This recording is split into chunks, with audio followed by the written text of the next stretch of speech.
So I guess me, am live on YouTube, Facebook, and Instagram. Welcome to this week's Flippinar. Looks like I'm going to be solo, which is fine for a minute. My compadres should be joining me in just a second.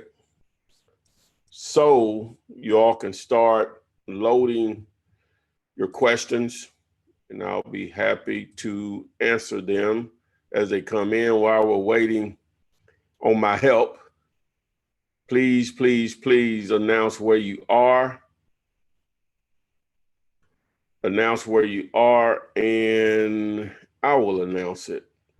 So before we even get started, I wanted to let you all know, someone suggested it in one of the comments of my videos that I should do a Facebook group, which in actuality, been wanting to do that and saying I was going to do it for a minute, especially my web manager, social media manager. We've been talking about it, just never got around to it. So boom, it's up and live. And right now, you see this video right now live, obviously, or later on, you can access it through my podcast site, which is flipmanpodcast.com. And you can obviously take advantage of the podcast on Apple and Android devices. But if you scroll down near the bottom, you can see where you can also join the Facebook group. It's a closed group, but, pretty much going to let anyone in as long as people are not. We'll have some rules. Let me just say we'll have some rules, but we're not going to be that tight unless warranted. So most definitely you want to be able to access my community on Facebook, the actual group. Probably not in the search engines yet. So the easy way to access it, you'll probably receive an email if you're on my list or whatever on how to access it. But some people have, quite a few people have already joined. I think it was over 100 or so, earlier when we checked it. But you can also make it easy. And I'll put at the end of this particular Flippinar when it goes live on, when it goes into replay mode on YouTube and Facebook, we'll put a link there on how you can access the actual Facebook group. So that gives individuals an opportunity to basically socialize and network with each other. You never know who knows who. So trying to find myself here on YouTube. But okay, there I am. Okay, so again, let me see if I can see some of the chat here.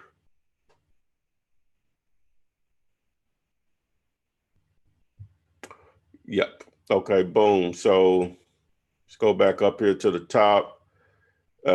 See Track Star in Atlanta, BLAC in Seattle, LLKK in Sacramento, Keith Murray in ATL, Miss Hazley in Atlanta, Ashley Ariel, if I'm pronouncing that correct, in New York, Vernetta in Florida, Free of Style in Tulsa, Oklahoma.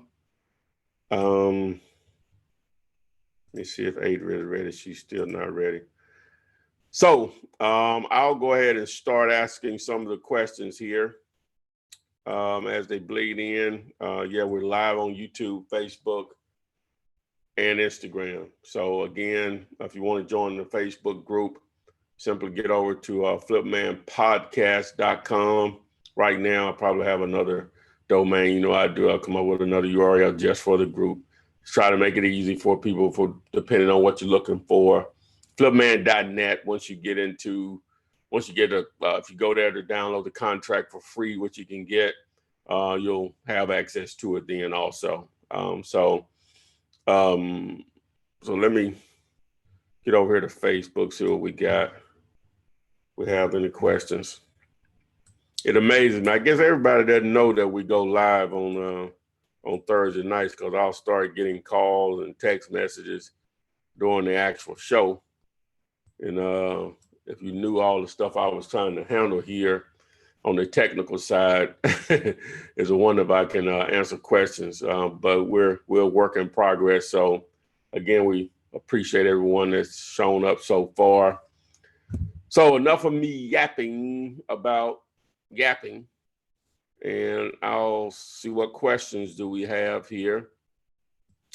Starting with Sydney from Houston. When you pull a list to mail or call, how often do you change it? Well, Sydney, and thanks for asking your question. It depends on how large of a list that you pull. If it's only a couple of hundred names for mail, that's a very small list.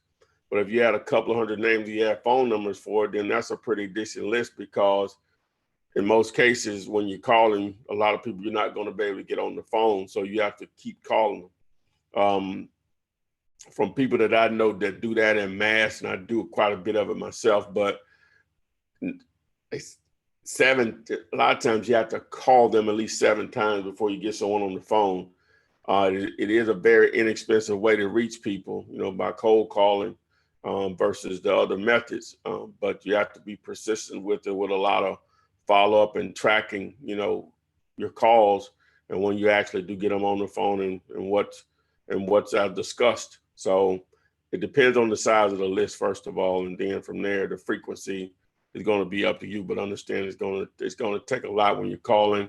Not so much with mail, number one, because it costs, but you still need to still have a frequency pattern of. And I was talking to my guy Scott over at AccuPix, which is the mail to flip affiliate, and he said most people with direct mail that do it a lot, which I do it, but I don't consider it a lot. They normally will mail the same list once a month. Some people say mail it every week, which that can get really expensive. But you're in a business that can afford that once you get it rolling. Things of that nature, the frequency of sending out that type of mail. All right, so we'll move on to the next question. Let me see if we got anything over here on Facebook.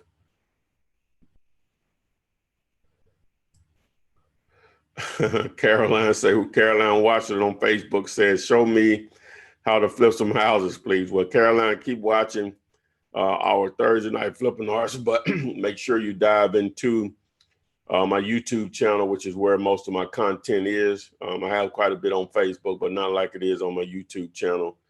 Right now, it's over 250 videos. I've been saying 200 videos, so now we're over 250 videos. So take advantage of those.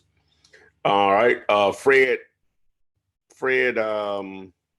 Scaff in Michigan says, where do you get most of your leads from? Bandit signs or a lead source? I guess he meant a list source. But right now it's a combination. I really have it rolling right now. Still not as organized I would like to be with it, but the different things that I have in motion. I got quite a few houses that I need to look at right now. Got quite a few in motion to close, but it's a combination of what I'm doing right now, and I'm not organized. I really need somebody that can help me with that on a day-to-day basis or whatever. But I'm doing a combination of bandit signs, combination of cold calling, and then a combination of direct mail, trying to crank up the social media. That's been a difficult mountain for me to climb at this point, but I'm not going to give up on it because of the reach that the potential reach that it offers. So keep that phone ringing. I guess just contacts in general, maybe through email and text messages also. Oh, you'll do deals. You'll just stumble into deals, So that's your objective every day, getting up, generating more leads. That was a question from Fred off of Facebook. All right, so back over here to YT, short for YouTube. All right. Kelly R127. This is Kelly in Sarasota, Florida, I'm assuming. I'm wondering how long you wait to drive a neighborhood for vacant houses again. Well, that's a good question. That's a really good question. Because of that activity of a house being vacant is not like, is not going to be a high turnover in most neighborhoods. So, wow, Sarasota, I'm thinking that's a pretty decent sized market. I don't know if is that close to Tampa? My geography might be a little off of that. So,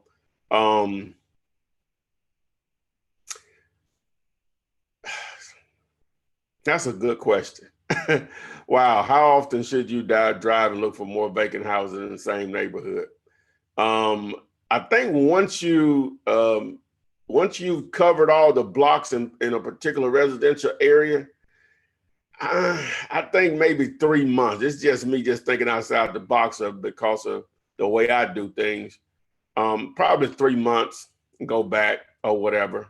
A lot of times, vacants are noticed with me is through when I'm out with my guy Clarence, putting out driving him around, letting him pop out, put out banner signs, because I can still do a lot of business and stuff on my phone and tablet while we're out. 2 or 3 days we do that. I'll notice vacant houses then. So and then when I'm going to look at a house, I'll notice vacant houses then. So I technically don't do a lot of driving for dollars intentionally.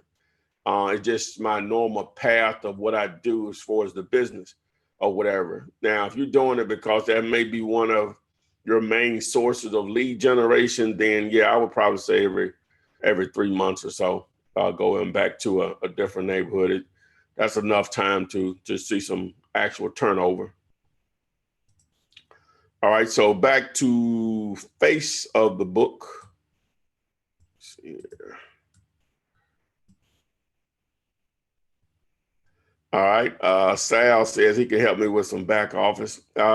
Is this Sal that I spoke to up in New Jersey the other day? Let me know.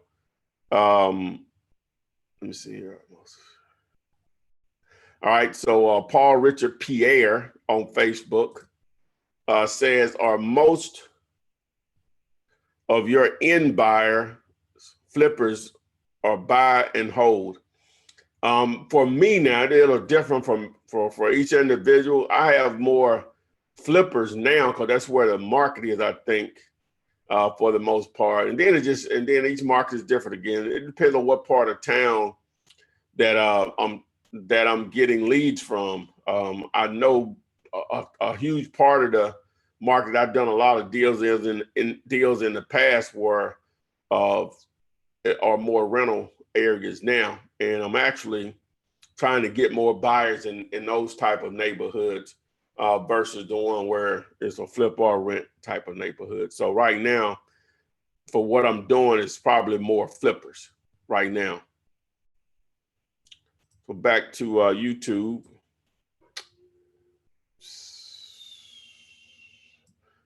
Jade Utley says they took all my signs down. Man, I'm hot. I guess the question is, Jade, how many did you put out, man? And also, did you put your signs in areas where other signs already exist?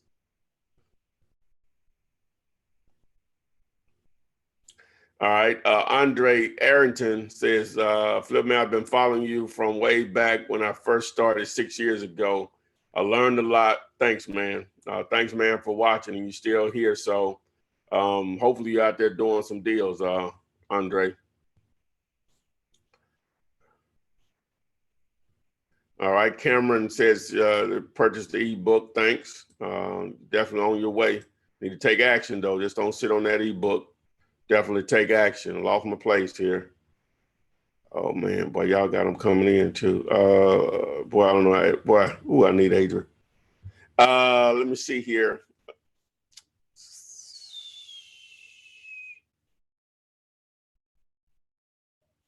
Yeah, Justin, I think yeah, that inspired me to go ahead and initiate the Facebook community. Justin said, yes, was the Facebook community group a result from my comment the other day? Yeah, we've been thinking about it, but you made it happen. You made it push me over the edge on it and making it just happen. Not like it's really that difficult to do. We just hadn't done it. You know, just you're talking about setting up a group in 10 minutes, literally. So all right, let me see what we got here. Another one off of YouTube. Oh, this is a good one from Jamie McDonald. Should I get the seller's lawyer to do the contract or should I use my own? If a seller wants me to, if a seller wants me to use their contract, that's a deal breaker for me. That's a deal breaker for me. You got to understand that the only way this stuff works and works consistently is that you're going to be limited on the control you have with a buyer because they're the one with the money. But they still gonna have to do it your way in there. But you got to be a little bit more negotiable with them. But with sellers, and you're gonna always be negotiable. This is a business about negotiations. But the bare minimum, you got to use your contract. You got to control that. Their lawyer can review your contract. And they may edit it a little bit, but if you're using my contract, the seller really is wasting money. And attorneys, what you have to understand about attorneys, right? Especially in this situation, when they see my one-page contract, they are basically hosing someone for money. And they'll mark something on there because they have to justify why they are charging them. It is so simple, the contract. Now, if you don't know, you don't know. But whenever I write properly sold as is, that eliminates so many clauses that other normal real estate contracts have in them. So, but to answer the question, no, do not use a seller's lawyer as far as producing a contract. Now, they can review your contract or whatever. You have to make a decision from there depending on what's said, but do not use a seller's contract. That's bare minimum basics on having control from the beginning of your actual deal. All right. Let's see here what we got over here on Facebook again. I don't want to miss nobody. I know I'm doing my best. All right, so what else we got here?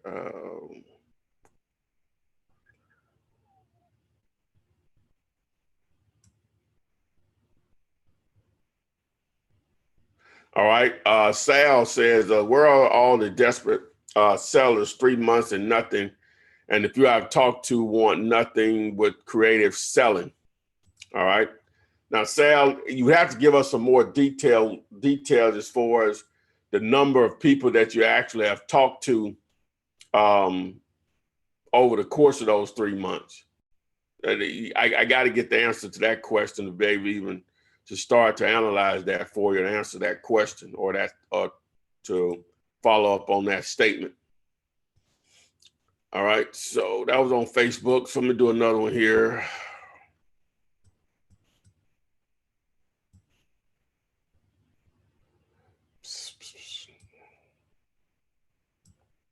All right, J. Cole, without the E, he spells it totally different, but J. Cole, what's a good listing company? Good list company.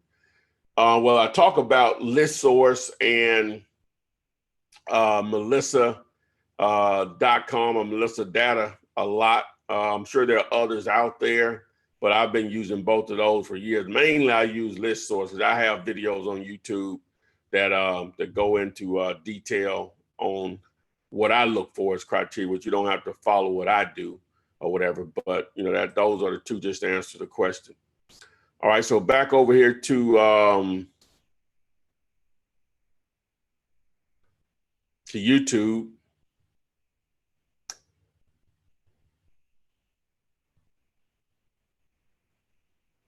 All right. Real Kush, I think that's how that's pronounced. What are some good colors to put on bandit signs? Well, matter of fact, if you get over to the Facebook group, you'll see someone posted their signs there, and they basically have taken my suggestion. I go with red and blue. Now, I do double colors because that makes the signs pop on a white background. Now, you'll see a lot of yellow and black out there. That works also, obviously. But if you can't do two colors because that will be more expensive, then either red on white background or blue on white background. So it'll just depend on what you want to go with. So, but I like to use that red and blue because of the contrast. It just catches people's attention. Now, what I have been told, and I guess this is only a Google search away, the human eyes are more attracted to the color red first and then blue second. All right, so quite naturally, if that's the case, then boom. If you'll notice, a lot of logos as far as corporations or businesses in general, especially the large corporations, a lot of their logos are either going to have red in them or going to have blue in it, or a combination of both. And probably I'm pretty sure that's the reason, because they spend a lot of money in thinking out that stuff to make sure we show up within their place of business to buy whatever product or service that they're offering. So red and blue is my recommendation to you. All right, so let me see here.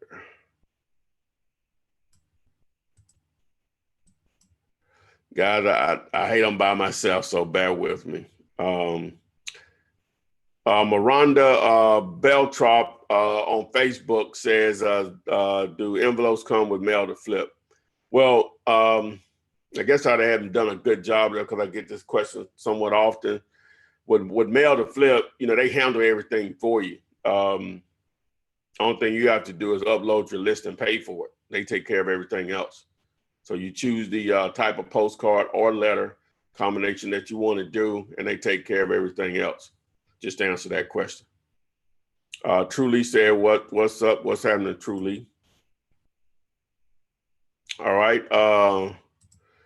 Good question. Common question that we get, but I'm gonna answer it here. So Dorita off of Facebook says, can you wholesale a property that still has a mortgage? Yes, you can wholesale a property that still has a mortgage. But for the sake of just getting a good understanding of what that means, all right, so someone buys a house and they use a mortgage to purchase the house, right? So the mortgage balance is technically a lien on the property. And so if that property is ever sold, it has to be taken care of before anybody's paid. So what happens is, number one, in order for it to be a deal for you, in most cases, I'm gonna say 99% of the time, right, is that the payoff balance of the mortgage has to be less than the price that you need to make the deal work. Here's an example. Assuming the price that you need to make the deal work is $100,000, right? The ARV may be 200, just for the sake of just doing some numbers. But they owe $60,000. Okay, that deal will work. So at closing, the seller won't get $100,000. They'll get the difference between 60 and 100, right? And they'll walk away with 40,000, right? And that mortgage is paid off at the closing attorney or title company will handle that and send the mortgage company their money. All right. Now, if it's a situation, that same deal, the price that you need to make the deal work is $100,000, ARV is $200,000, but they owe $135,000. That deal wouldn't work unless the seller is willing to bring $35,000 to the closing table, which is the difference between $135,000 and $100,000. Now, I'm actually in a deal right now where that's probably going to be the situation where the seller's coming. Well, not probably, I know it is. The seller's coming to the closing table with money. That's only happened one other time in 15 years. It's only happened one other time in 15 years. All the deals I've done, that's only happened one other time where a seller actually brought money to the closing table. So they basically walked away, they walked away from the table without any money, which that's very rare. So hopefully that broke down what that means as far as can you close a deal with a mortgage on it. So the numbers just have to work. At the end of the day, the numbers just have to work. All right, so we got somebody here in the, okay, there we go. OAP finna get in here. All right. Hold on, people. Get my girl in here. We're gonna be ready to rock. Okay, all right. So she ain't muted, but I'm not. Cheating like a cheetah. But we got in here. All right, so you still need to work on the other one? It's up. Oh, okay. All right. Oh, okay, yeah, you are there. You go. I hear you there. All right. There's a God. You were doing so good. I saw you. Hi, guys. I'm sorry. I just can't catch a break. I got so much stuff going on. So where did you make it? You were answering the question about doing a deal with the mortgage? Yeah, on you off of YouTube. Yeah, I saw that. Okay. All right. Yeah. Well, welcome everyone. What did I miss? Did I miss a lot? No, I just simplified. I wasn't trying to do all this technical stuff. Some people might not be on because I hadn't put links where they need to go and all that stuff. So, so now I guess I can do it. Yeah, I guess the producer gonna get fired. Anyway, so hi guys and welcome. I'm sorry I'm late. Let's see here. Did you answer the question about the bandit signs and the colors? I heard you saying something about the eyes are naturally attracted to certain colors. Yeah, I got that in. That. Okay. Well, I'm just gonna jump right in here. Let's see here. Shamar Phillips. What if your end buyer wants to view the property before he signs his assignment contract, but you don't want them and the original seller in contact? What about that one? The buyer doesn't. You're preventing the buyer from seeing the house. Well, the buyer wants to see the house, but the house isn't under contract yet. So, well then why not? Well, what are you waiting on to put it on the contract? Shamar, what you waiting on? Okay, so yeah, I guess it makes sense. You don't want the buyer to see the house before you put it on the contract because you have nothing in place to prevent the buyer from going around you and getting with the seller without you. So yeah, don't do that, Shamar. All right. Let's see here. Mr. Business just moved to Colorado Springs 3 weeks ago. The market is way different from New Jersey. As for looking for vacant properties, what do you think is the best way to start in a new area for vacant properties? Maybe driving for dollars? Would that be a first option? Yeah. If you don't have a budget to start marketing, yeah, most definitely.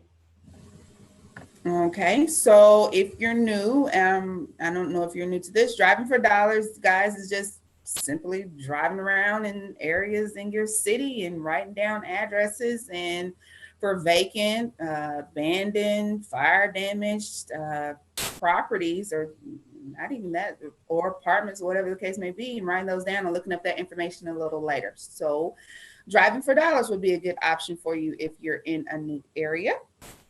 I'm sorry, guys. I'm trying to make sure I get everybody's question in. If I'm going fast, Sabor has a contract with a seller. He wants to JV this deal with another wholesaler, but he did not do a good job. I found the buyer. Am I still obligated to splitting the assignment fee?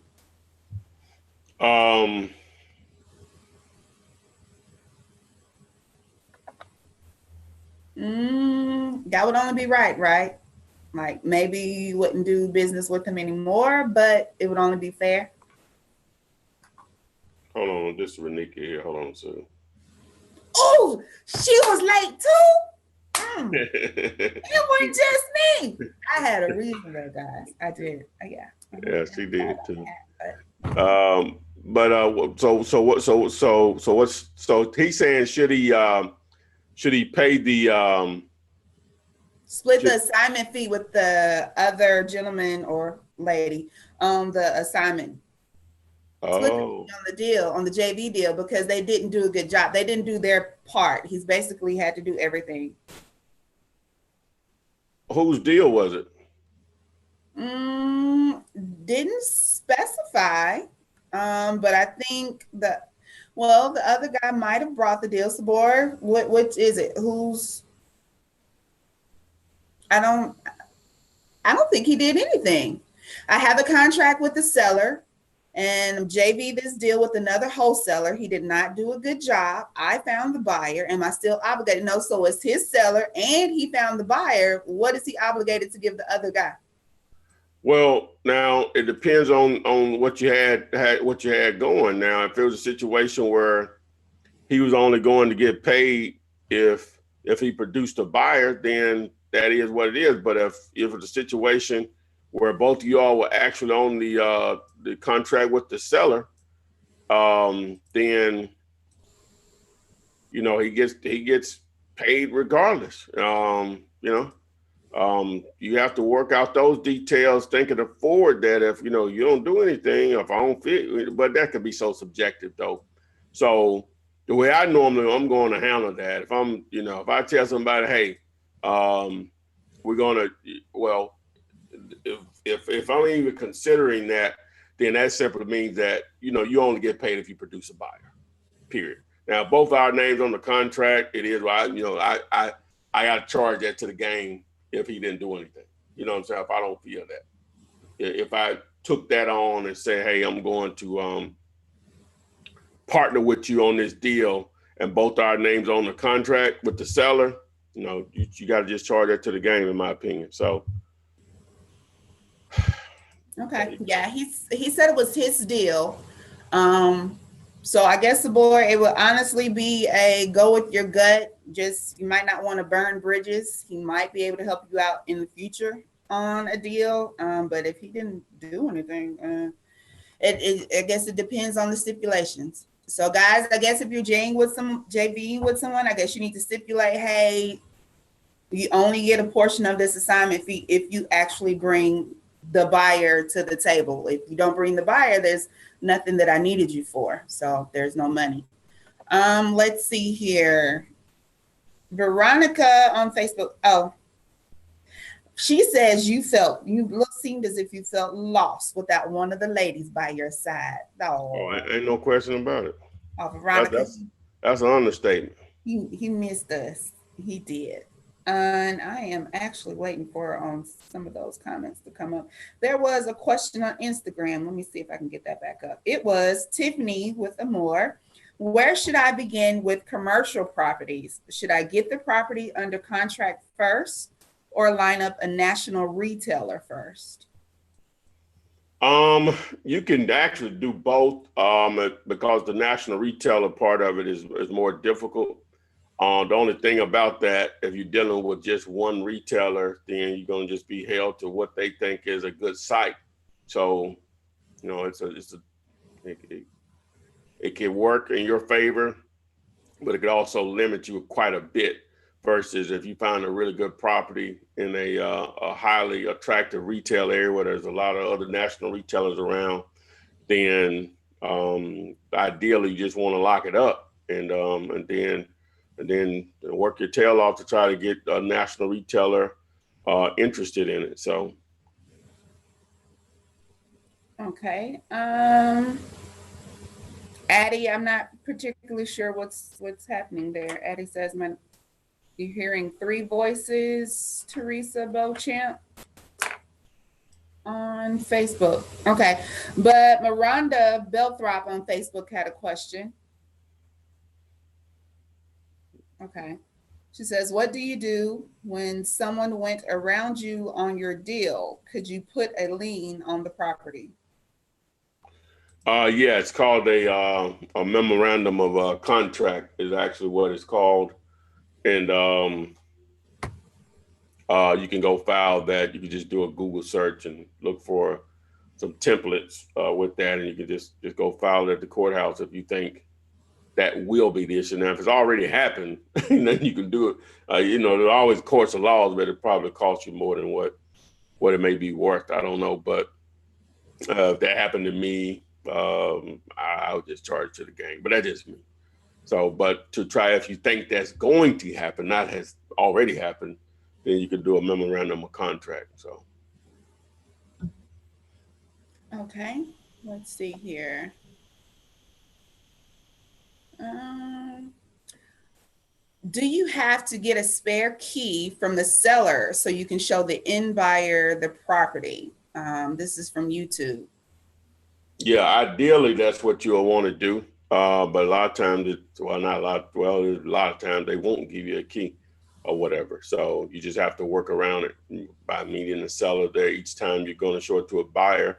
But that's also why it's important that you video the property, upload to YouTube, so you can sort of prevent a lot of that tire kickers. Well, there may still be tire kickers, but it helps them see what condition the property is and so on. And if they still want to see it, in most cases, there's a strong possibility there's a deal there, because the worst thing you want to happen is you're going out there with a lot of different buyers, having to have the seller come out there each time or whatever.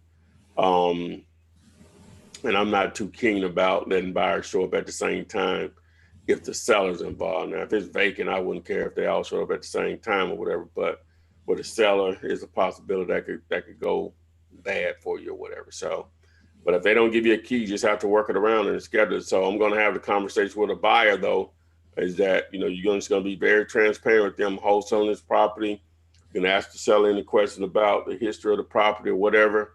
But pricing goes through me. I have it under contract. So if you don't think someone's going to, you're just going to have to feel that out. If you don't think they're going to do what they need to do or act right, I guess is the best way to phrase it, then you might not want to involve that particular potential buyer. So. Okay. Yes, and Teresa Bocamp also mentioned a lockbox, I guess, in regards yeah, Miss Beauchamp in Baltimore. What's happening? Dig out from under the snow up there. Yeah, lockbox is good if the seller give you a key. But if they don't give you a key, then you have to work around. Ideally, that's what you want to do is, them give you a key and you put a lockbox on it. But sometimes they just won't do it. So. Okay. Addie Scott on Facebook wants to know how much do your mentoring service cost? Because that changes or could change or could vary from years ago to today till months from now, Miss Addie. The best way to get that information would be to contact Ty personally, footman.net. Video or whatever. So just shoot him a message. Yeah, that's the best thing to do. I take the quote prices out there. People say, well, you said it wasn't there. You're looking at a video from 6 years ago. But yeah, just go to the site, or you can call or text me. I'll be happy to discuss that with you. But you can also go to the site. Right now, as the date of this video, the site is set up where there's a little green button down there that says, yes, I'm ready for one-on-one coaching. You tap that and it'll take you to the price. All right, way to go. Let me mention, I've already mentioned it before, but we started a Facebook group. So if you want to join it right now, you can just simply go to my podcast page, which is flipmanpodcast.com, where you can access the podcast on Apple and Android devices. But if you scroll down past those two banners, you'll have access to join the group. It's a closed group, so we do have to approve you, but hey, we're pretty much going to approve everyone.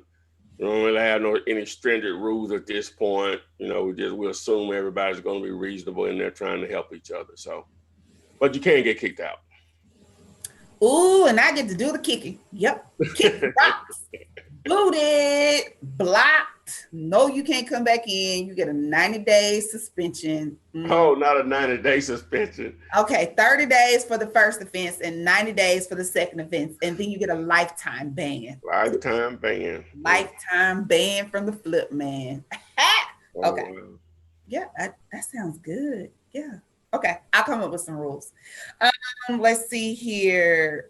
In regards to that, the coaching, no, Rosalind. Rosalind wanted to know about a payment plan, so I'll just go ahead and tie that in.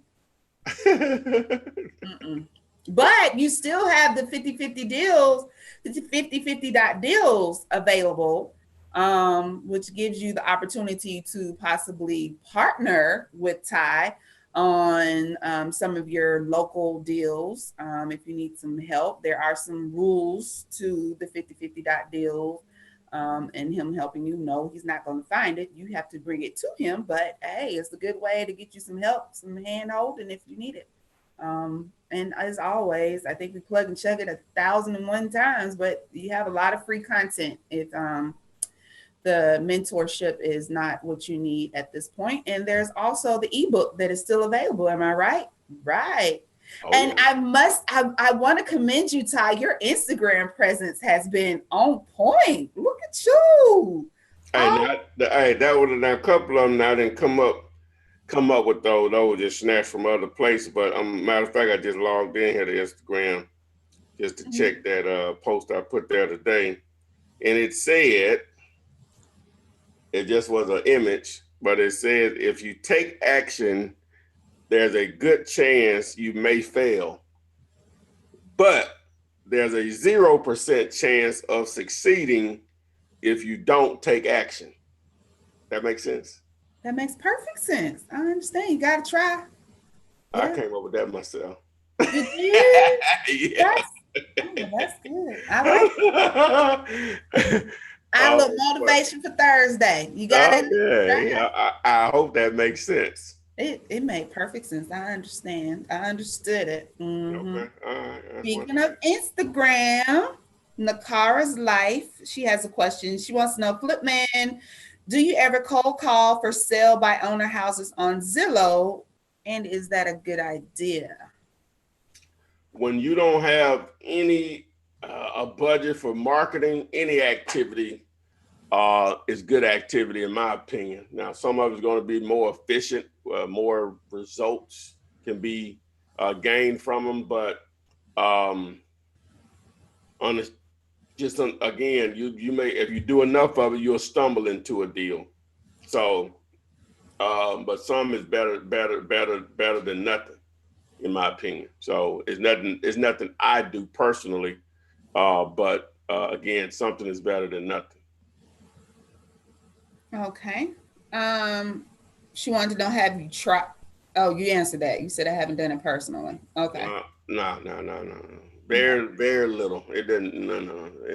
I don't like it because even though it's still for sale by owner, it's not off market. You know, I just like off market stuff. Okay, off market meaning not listed, is just random. You called them and they told you they wanted to sell it. They weren't even thinking about it until you mentioned it. My definition is anything that's not advertised on the internet. So if I Google the address, it can't be found anywhere for sale on the internet. That's my definition of being off market. Okay. Eric, I'm gonna let you in. Talking about if I don't let him in the Facebook group, he come to Alabama. You can't find me. Actually you could. Yeah. Okay. Yeah, I'll let you in. Just don't get banned, Eric. Okay. Onika Fennell on Facebook wants to know, can you please type in the name of that podcast for the closed group in here? What was it? Flipmanpodcast.com.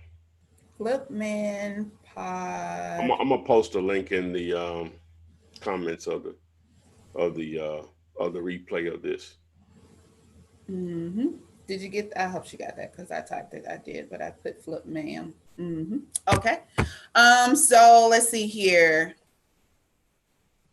I will get to your question, Sal. Sal had a question in regards to California, I believe is where they're located. Okay. And she wanted to know, she or he, I apologize. I'm sorry. I'm having to scroll up a little bit. His name was Cal, not Sal. Okay. Yeah, go ahead. It was Sal Aguilar. Now I Okay. talked to a guy named Cal the other day. He was in New Jersey. I said Sal before you had got on, but okay, Uh, go ahead. mm-mm. The question is, why is no response on ads or techniques going on 3 months and nothing? Where are the desperate sellers? See, I asked that a moment ago. I mean, I read that out a moment ago. I said I needed more information on Oh, how many people have you actually talked to. That's that's what I would need to know on that. okay. You're welcome, Miss Onika. She said thank you for saying her name correctly. I try. I try. Okay. So Sal, do a follow-up to that question. I know you mentioned, I saw where you asked to make sure your question was read. Well, I read it twice, I guess, but you have to follow up on that. Let's see here. Sticking with Facebook, Kay has a question. Kay's question is, once I get a property under contract, do I take the earnest money to the title company right away, or do I wait until I have a buyer under contract? Okay, Kay, glad you joined us, but you want to wait until you have a buyer. Um, Couple of reasons is that you may have to pay for that up front with the title company for them to start the title process.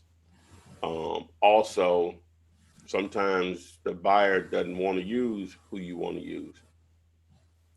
The one with all the gold makes the decisions in this capitalistic society that we live in. But so just wait until you get a buyer, and then just you'll be able to make a decision from there. All right. Sal says, I have less than 10, and of Oh, those want nothing to do with creative selling. oh, Sal, that's not a lot. That's not a lot. You literally want to talk to 10 people in 3 days. That's just like the bare minimum. You know what I'm saying? Well, I'm not saying the bare minimum, but you definitely, ideally, you want to have talked to 10 people in 3 days, not over the course of 3 months. It yeah, that's not surprised, not surprising that you're not getting any results from that. And that's expected for you not to get any results. That's not a lot. That's why it's so important, in my opinion, to do a great deal of marketing so you can talk to 10 people in 3 days, and that's normal for you. Sometimes you may even talk to 10 in one day. Okay. Rise New York 2002 on YouTube has a good question for those who see the shirt that Ty is wearing. It says mail2flip.com. The question is, I'm currently using bandit signs and I would like to expand using mail to flip. Please explain the process because I have no idea about purchasing a listing or mailing postcards. So help them out, Well, Ty. well, first thing you would have to do is you're going to need to purchase your list. I normally use listsource.com to purchase my list. You don't have to use them unless that is their competition or whatever, and there's sure some other outfits out there. So you have to determine what type of list you're going to purchase. All right, once you do that, you get over to Mail to Flip, submit your name, email address, and phone number to take you over to the affiliate, which is AccuPix. And then from there, it's pretty much their site is really simple, which they're going to update it here, of what I've been told. But it's really simple, and you put in the quantity that you want to send, and from there it'll tally up.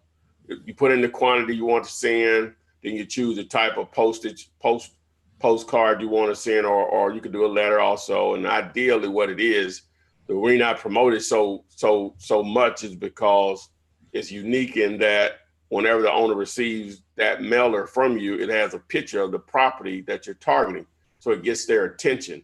And direct mail is all about getting the attention of the person you're sending it to, and them to read your message. So them like, wow, they sent up, this is my property. Who is this? Okay, you've done your job. Now they still need to call, but you've done your job if they pay attention to your mailer. You just have to let the numbers take over from there. So once you go through all that entire process, you pay for it. Then, well, you think you upload your list first. No, I'm sorry, you pay for it, then you upload your list. and then they take care of everything else. They'll send you a proof of what your mailers will look like to your list, and then you'll have a date shortly after that, and they go out. You start fielding calls. All right. That answers that. So go ahead and go to mailtoflip.com and get you some postcards sent out. That's also a good way to advertise, especially for those of you who say bandit signs are strictly enforced, or I guess, in your area. They're illegal everywhere. We always put that out there, but some people can get by with putting them out in areas and other people cannot. So Sal followed up again and said he knew that 10 wasn't a lot, but still wanted to know. He said, no kidding. Yes, I know that. So where are they? Well, okay, another question to Sal. How did you find those 10? How did you come across those 10? What did you do any form of marketing to generate those leads? I guess what I'm asking, how did you generate those leads? Okay. Well, Sal's being pretty good about responding, so we'll give him a moment to put that up there. Okay, so Kay Ugwu on YouTube. Ty, I know you partner with different people in the industry, like the sister you had on previously, I'm sure, speaking of Renikia, but have you ever partnered with Mark Whitten, who is a brother out of Baltimore area? Have you ever heard of Mark? Yeah. I never talked to him or anything, but I'm aware of who he is. People, from, it's rare that I look around and see what other people are doing. Maybe I should do more of that. Not that I know everything or whatever. I just do what I do on the internet, and that's pretty much it. But as a matter of fact, I talked to a guy today, said that how he found me is through Mark Whitten just before we started this Flippinar tonight. So yeah, I'm aware of him for sure. I hear he does some good things. Okay. Miranda on Facebook, it's a postcard. There are no envelopes. It is do you have one right there with you? Yeah, no, they do envelopes too. I wish I could. I have one right here I could grab or whatever. They do envelopes too. But what it is, how you have the look clear pane thing in the envelope. Yeah, it'll still have a picture of the house on there. So that would be a picture of the person's house that you're targeting. So that's why it would be attractive to them or get their attention, because it says, I want to buy your house. And so it has a picture of their house right there. And then, but it says, if you have any interest in selling fast as is and with zero commissions or closing costs, I would like to buy it. Okay. And then on the back, it says, if you have any, same thing. And then it says, the other day I was driving by your house at blah, I noticed it here and it appeared to be vacant. Call me today, blah, blah, blah, and has your number right there, and then the normal information. So magic, man. All right. Truly has a question. It's pretty good. It was actually on Facebook and on YouTube, but I'm reading it from YouTube. How do I know if I should be wholesaling or flipping in my market, South Florida? Wouldn't money make a difference there? Oh, it will make a world of a huge difference on which one you should be doing. One, it takes no money virtually to actually do the deal. It may take a few $100s to get your lead generations going. And the other one, you got to have money from some source, whether it's your own, whether it's through a private lender / hard money lender. But it's gonna take money and lots of it, and then you're gonna have to be able to have money for holding cost or whatever, just for the deal. So it's all about, what you want to do. For me, it's a no-brainer for me because the return on investment with wholesaling versus flipping, there's no comparison. When you say, hey, I invest $200 and something, make 10,000 versus if I spent, I don't know, 50,000 to make 30,000, just do the numbers.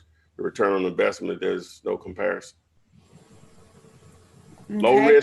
Low risk, high return. Low risk, high return. All right. Let's see here. Infinity Jones on Facebook has a question for you, Mr. Flipman. And she's in Arizona. She wants to know, have you heard of the Deal Machine app? And if so, do you use it and how do you like it? No, I haven't heard of that before. Okay.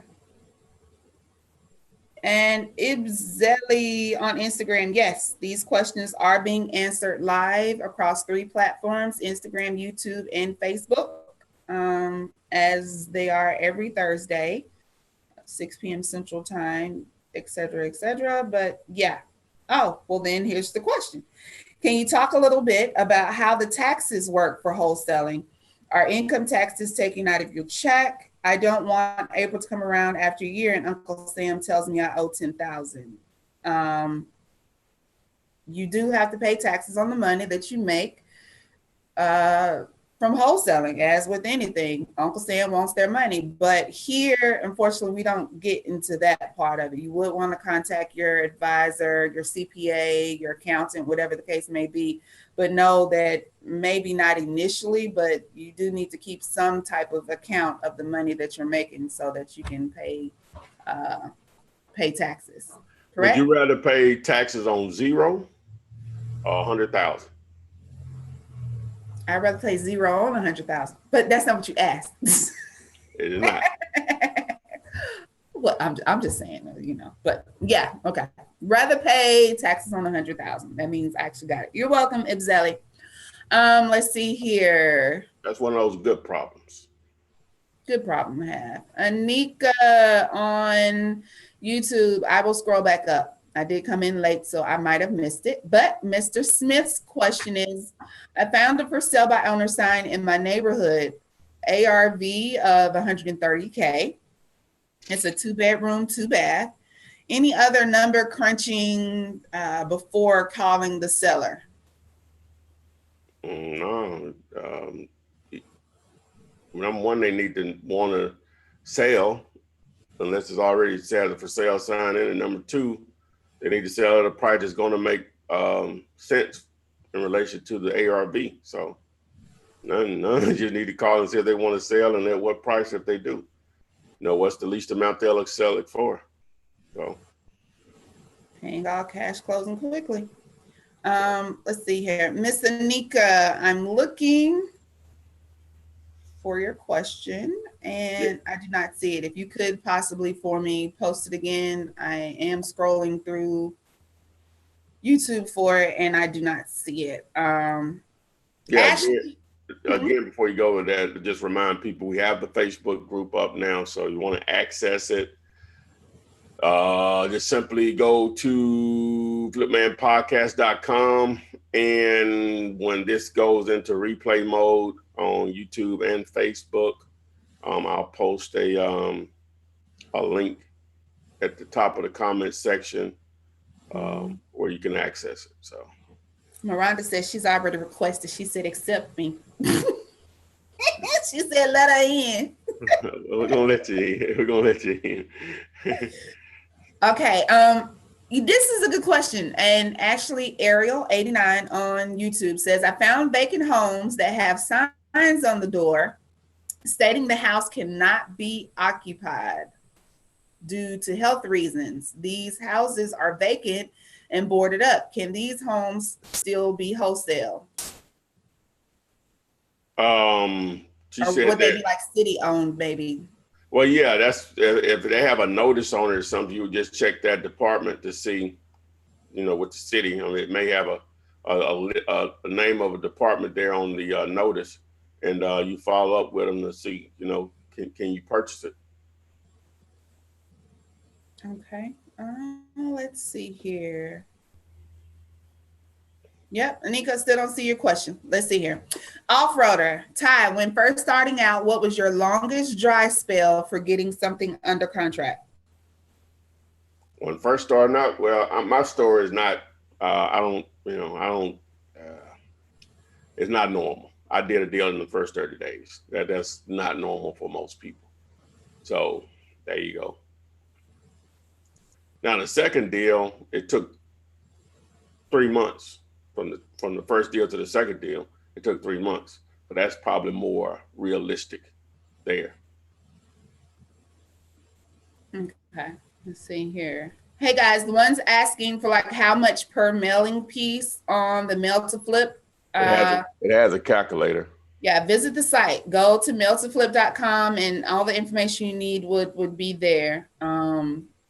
As far as like per piece mailing, and I guess like the envelope question that Addie had, and the postcards. And no, you don't have to provide the pictures or anything like that. They do all of that stuff, so don't worry about that. Get a bar 2000 says, we just left a house we got a call about from the postcard you suggested. The homeowner is behind on the mortgage and wants to stay in the home. Thought about a lease option, but we're not sure how. No, if they want to, you have to look at it in these terms. And I know stuff happens and people make and regroup or whatever. But if they wasn't paying the lender, it's probably not that likely they're going to pay you. So they got to go or whatever. I hate to be harsh like that, but it is what it is.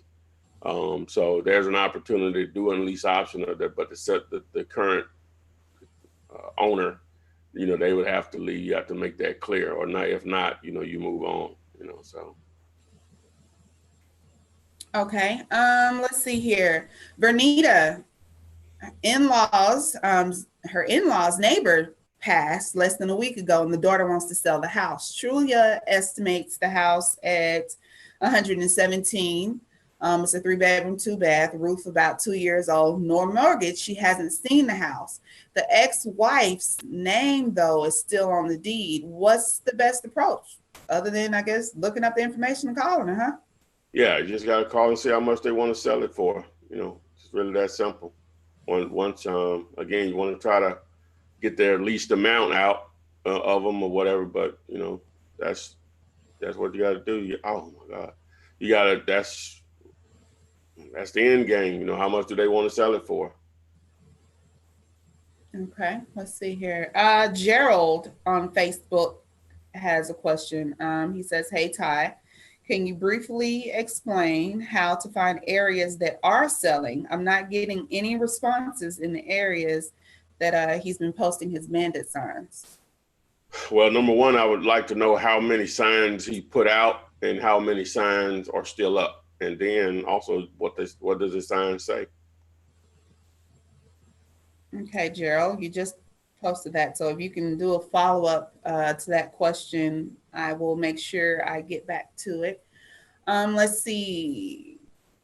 I think some people are asking about Land Glide. I think Deal Machine is kind of like Land Glide. Are you still using that? Still recommending that depending on your area and how up to date your county assessor's records are? Yeah. Oh, yeah. I used it today. Yeah. Mm-hmm. Okay. Let's see here. And I'm sure there's other stuff that'll come along that's better, but definitely. Okay. Let's see here. I think we've already answered that question, Brandon, in regards to a national tenant. Let's see here. B had a question. He wanted to know, if the house wasn't listed, how do you find the ARV? Well, that's what. Go ahead. You want me to go? Yes, go. It's a simple way of doing it, but what I would recommend is just going to my site. I'm sorry, going to YouTube and doing a search, because they got tons of videos on that. But the most recent one is top three ways to calculate ARV. So just go to YouTube and do a search for that. Top 3 ways to calculate ARV. It's about a 20-minute video, and it just goes into really good detail, I think, on how to do just that. One of my more recent popular videos. Oh, Brandon, you put it again. How do I get a national tenant or commercial buyer for commercial property? You did not answer. I thought I'd asked you that. Yeah, I did. I did. I answered it. I know I did. Well, Brandon, they answered a little different. They answered a little different, but I still answered. I answered. yeah. Okay, Brandon. Yeah, we got you covered. If you might have to scroll back. I know I came in 30-minute mark. It was a question that I asked. So about 35 minutes into the video would have been where we asked and answered that question. Gerald on Facebook, I'm still waiting on you to give me an update on the information on your areas you're putting your bandit signs in. Let's see here. Darian, good evening. I'm in the Baltimore area. I'm interested in getting started. I have about $300 a week I can use for marketing. That's good. A week?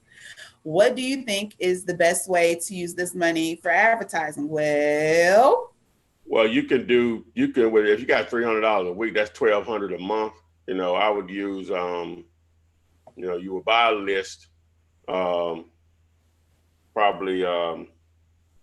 well, let me start with bandit signs. You can buy 200 two-color bandit signs for $300, maybe a little more, maybe a little less. Then the other 900, I would probably spend about 500 of that on a list.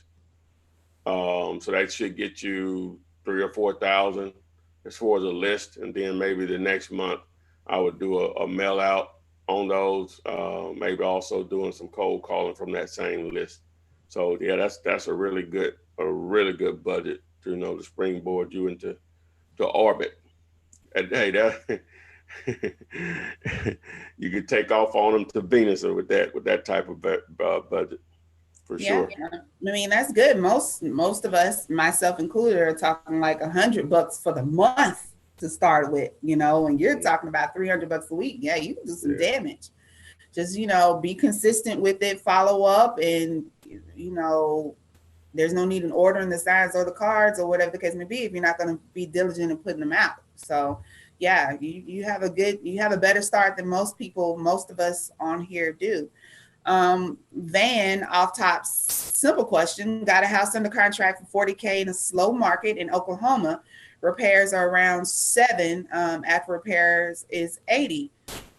Off the top, numbers sound good, but it depends how fast our house is moving. Is it, what was the price? 40K? Oh no, that's not good. That's not good. No, the house isn't 40K. Oh, the contract for 40K. That's what I'm talking about. That's not good. Think about it. 80, and then he say 07. He ain't got paid on it yet. Let's do the math, baby girl. Hold on. Hold your panties. Holding in a wad, bunching them up. So 80 times 70% is 56, right? Right. Minus 7,000 in repairs. Might well you got around that up to 10 grand, right? So we're at 46. Mm-hmm. So it's thin. You maybe make a couple grand. Hopefully I'm wrong. He said it was slow. He said it was a slow market, so that means you got to probably get it even cheaper. If it's slow, if that was a hot area where that property is located, then yeah, that may well ride and make a few grand off of that. But slow, you're gonna probably have to get that in the 20s, low 20s, in my opinion. Hopefully I'm wrong. Probably not, but we can hope. Anyway, hopefully I'm dead wrong. Well, Van, see how cheap you can get it. See if you can get it a little bit lower. Well, you said you already had it on the contract for 40, so yeah. Okay, yeah. Justin Hayton on YouTube has a question. You wouldn't believe how hard of a time he's having finding an attorney or a title company to close a deal. What do you recommend? On that, this has to be a 2-part question. Well, I got to follow up with a question. Do you have a seller under contract? Do you have a buyer under contract? Answer that question. That's, I guess, a yes and a yes, or a no and a no, or a yes and a no, one of them. So. Well, okay. Oh, Anika, you finally posted your question. Hey, Anika. Well, Shaq in Detroit answered the question full, but I'm going to read it anyway. Once the property is under contract, is it only between the seller and I, or does it have to be handed off to someone? Where you been, Anika? Oh. She said, what now? Just tell it to me what she meant. Okay, once the property is under contract, is it only between the seller and I, or does it have to be handed off to someone? So there's an A to B to B to C. No, yeah, we sort of just answered that. Yeah, just between you and the seller. And then you will find a buyer, then it'll be the contract between you and the buyer, and you get the difference between the two contracts, assuming that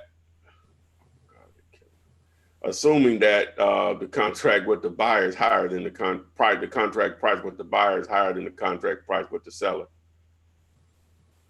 You get the difference. Okay. Hey guys, be nice. So I see a lot of comments in the YouTube chat. I don't see them on Facebook ever as much, I guess because the videos are on YouTube. But yeah, there are 200 plus videos. Can we say maybe 230 plus? It's closer to 300 now, so it's definitely over 250. You know? Yeah, we'll say almost 300 videos available that Ty has put together. They do, guys. They do answer pretty much all the questions that you ask, but that is what this forum is here for. That's why we're here, because people are new and some people want to hear the questions and not want to watch the video, because as Ty mentions all the time, his videos may have a title for one thing, but actually go into something else. So you do have to watch the videos, guys. That's free information that is available to you, just like this live Thursday Flippinar questionnaire type thing is available for you. And Ty also mentioned that he has a website, not a website. He has a Facebook group now that you can join to help each other out, answer questions as well. So let's make sure we're utilizing all the resources. And Anika says she watches the videos daily. Yeah. So yeah, awesome. Just keep that up. I actually need to go back and start watching some myself, and I have him readily available. So it's just something we all need to do to keep yourself fresh and knowledgeable on this game if you're going to play it and play it well. What you got? Nothing? No, you good. You said it. I'm good. Yeah. What happened to Renikia? Was Renikia coming? She got tied up with some contractors or something, and so we good. Oh, that's our girl. She going for the bag. Guys. I know I joined like 30 minutes late. It is 20 minutes after the hour. I guess we're going to go ahead and wrap it up. Ty, give them the information on how to join the Facebook group, because that's new and important again. Yeah, Flipman. Right now, you can just go to flipmanpodcast.com. Again, you can join the Facebook group there, but also access the actual podcast through Apple and Android devices. So flipmanpodcast.com. The ebook is still available at wholesaling.guide. You can access that. If you want the free one-page contract that many have taken advantage of and continue to, all over the country. Contract used all over the country. It's simple. It can be used anywhere. You just go to flipman.net to access it. So again, we started pretty much on time, and Adrian, I'm glad she showed up to join. It just makes this go a lot smoother with her in the mix. So again, we appreciate everyone showing up tonight and join the group. We can continue conversations over there. I'll be monitoring it sometimes along with my web guy. And I guess we'll add Adrian as an admin when she has time. And so join the group. Folks off. No foul language. except unless it's me. Oh, and I do see, I will answer this question real quick. It was 2 questions on Facebook, and I see it in YouTube as well. And I want to thank Royston Gibbs for putting it there. Someone asked where to get these lists from. I think you probably said 1,000 times, but list source, US Leads, Melissa Data, or your county tax registrars, assessors. That information could be free there, but you would have to purchase it from other places. But yeah, those are some places where you can get the list that we mentioned in order to send out the mail to Flip. And as always, guys, thank you for joining us. I apologize for being late. I will be on time next week, Lord willing. And next week I will be taking any and all bets for the Final Four. I'm just saying, I'm choosing Michigan to go all the way. Yes, you yeah.